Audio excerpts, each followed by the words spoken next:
من به جای نه عادت کرده ایستادم، اما بسیار چیزهای جالب در پیش است. عجیب، چیزی در من حرکت می کند.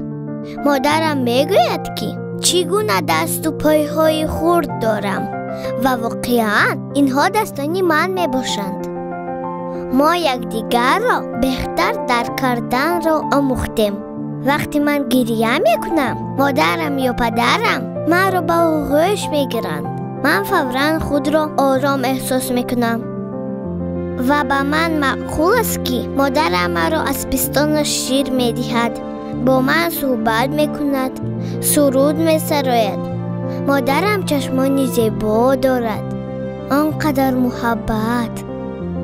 مادرم می گوید که شیر برای من از همه مفیدترین غذا در جهان است.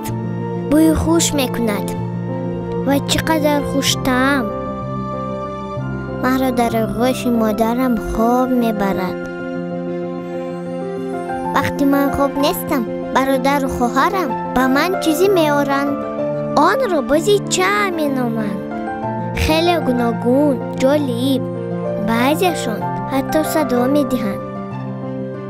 حالا من آنها را در دست داشتن نمی توانم، اما من می بینم که آنها خیلی گوناگونند.